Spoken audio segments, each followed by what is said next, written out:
नमस्कार, मी करिश्मा. एलव्ही न्यूजच्या बातमीपत्रामध्ये आपल्या सगळ्या दर्शकांचे अगदी मनापासून स्वागत. आपण पाहत आहात एलव्ही न्यूज.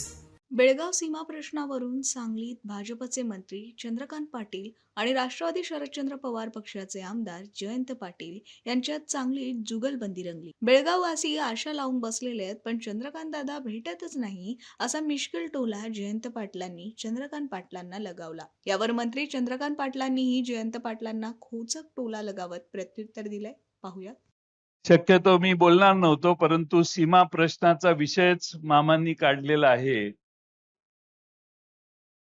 तर चंद्रकांत दादांना बेळगाव वासियांचा निरोप देतो की आतापर्यंत मी 4-5 वेळा वर्षभरात बेळगावला सीमा प्रश्नाच्या विषयी 3 वेळा तर नक्की गेलोय आणि मग मागच्या वर्षी 1-2-3 वेळा. सगळे आशा लावून बसलेले आहेत की चंद्रकांत दादांना आमची जबाबदारी दिलेली आहे, पण चंद्रकांत दादाच आम्हाला भेटत नाही. आणि सुप्रीम कोर्टात जी केस आहे त्या सुप्रीम कोर्टातल्या केसला माननीय मुख्यमंत्र्यांनी वेळ देऊन त्याला गती कशी द्यायची यासाठी मी माननीय मुख्यमंत्री महोदयांना 3 पत्र दिलेत. शेवटचं पत्र मागच्या आठवड्यात विधानसभेचं अधिवेशन संपलं त्या दिवशी दिलेलं आहे आणि मुख्यमंत्र्यांनी देखील कबूल केले की याच्यावर आपण बैठक घेऊ. त्यामुळे चंद्रकांत दादांनी लक्ष घातलं तर कोर्टातलं कामकाज पुढे जाईल. पण मामा त्याच्या पलीकडे बोललेले आहेत. दादा, तुमच्या लक्षात आलं असेल, अमित शहांचे आणि तुमचे स्कूटरवर बसलेले गुजरातचे प्रसंग त्यांना आठवण करून देण्यासाठी तुमचा त्यांनी आठवण केलेली आहे. त्यामुळे दादा एवढं काम झालं पाहिजे. आणि या देशात सगळेच प्रश्न अमित शहा सोडवतात अशी आता देशातल्या बऱ्याच लोकांची समजूत झालेली आहे. त्यामुळे या सीमा भागात ते काय म्हटले, 25 लाख लोक कैदेत आहेत. म्हणजे त्यांनी थोडक्यात सध्याच्या बेळगाव वासियांची सीमा प्रश्नातल्या सगळ्या गावांचे वर्णन त्यांनी केलं आणि सीमा भागामध्ये आज अशी सभा घेतली आणि महाराष्ट्र गीत गायलं तरी अटक होते.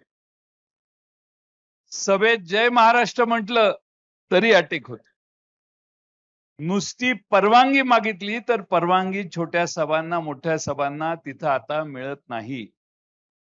प्रचंड हुकुमशाही आता बेळगाव कर्नाटकच्या सरकारने चालू केलेली आहे आणि त्यांनी सांगितलं ते खरं आहे की कोर्टात प्रश्न गेल्यापासून कर्नाटकातल्या सरकारने कानडी लोकांनी बेळगाव आणि सीमा प्रश्नात आपली लोकसंख्या वाढवण्यासाठी अनेक इन्सेंटिव्ह देऊन उद्योग आणण्यापासून सगळे उद्योग केलेले आहेत, ज्यामुळं मराठी भाषिकांची संख्या आता मर्यादित व्हायला लागलेली आहे. व्यासपीठावर उपस्थित या जिल्ह्याचे माजी पालकमंत्री, राज्याचे माजी अर्थमंत्री आणि अतिशय मिश्किल बोलण्यासाठी प्रसिद्ध असणारे आमदार जयंतराव पाटील.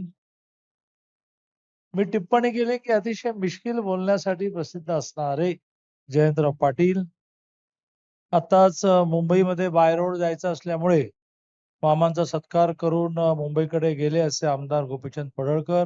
परंतु जो मुद्दा आला आहे महाराष्ट्र कर्नाटक सीमेचा, मी कधीच टीकेला प्रत्युत्तर देत नाही.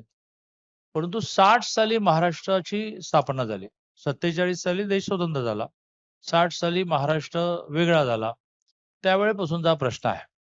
जयंतराव तर मला वाटते 30-35 वर्ष सत्तेमध्ये आहेत आणि त्यांचा पक्ष तर फार म्हणजे सारखा सत्ता सत्ता सत्ताच.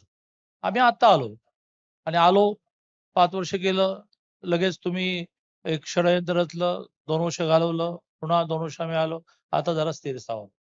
केंद्रात तुमचं सरकार असायचं, राज्यात तुमचं सरकार असायचं, मग हा प्रश्न कुठे सुटायचा राहिला बरं आहे? या घोषणा देण्याना मी असं विचारतो की नंतर तुम्ही जयंतरावांना स्टेजच्या खाली उठून विचारा की बा इतक्या वर्षात तुम्ही हा प्रश्न का सोडवला नाही. मी जयंतरावांना दोष देत नाही, हा प्रश्नच थोडा जटिल झालेला आहे त्या जटिलतेमध्ये जेव्हा एखादी गोष्ट, मला जयंतरावांचं म्हणणं मान्य आहे, माझ्याकडे 13 वर्ष गुजरात होतं, त्यामुळे त्यांनी अर्धाच उल्लेख केला. अमितभाईने मोदीजींशी सुद्धा माझी जवळीक आहे, त्यामुळे मी गेलं पाहिजे, केलं पाहिजे. माझ्या आयुष्यात एक वाक्य मी शिकलो, या आयुष्यात जे जे करावं लागतं ते आपण करतो. घोषणा देऊन हा विषय संपत असेल तर तुमच्या शेजारी उभं राहून मी पण घोषणा देतो. पण जयंतरावांना शेवटी पुन्हा प्रश्न विचारतो, हे असे प्रश्न राजकारणाने संपत नाहीत, एकत्र येऊन संपतात. महाराष्ट्रामध्ये नव्याने हा ट्रेंड सुरू झाला, की आपण सत्तेतून खाली उतरलो, की काल सत्तेमध्ये आपण होतो हे विसरायचं आणि नव्याने सत्तावर जायचं. तुम्ही काय केलं? अरे तुम्ही काय केलं? तुम्ही तर तुमच्या 40-45 होता. पण माझा स्वभाव दुरुत्तरचाही नाही आणि याचाही नाही. मी मान्य करतो, की हा प्रश्न सुटायला पाहिजे. चालू घडामोडींच्या अपडेट्स जाणून घेण्यासाठी आपल्या एलव्ही न्यूज चॅनलला सबस्क्राईब जरूर करा, लाईक करा, शेअर करा व कमेंट देखील करा. बेल आयकॉनवर प्रेस करा व नोटिफिकेशन्स मिळवा. पाहत रहा फक्त एलव्ही न्यूज. मुख्य संपादक विलास उत्तम लोखंडे.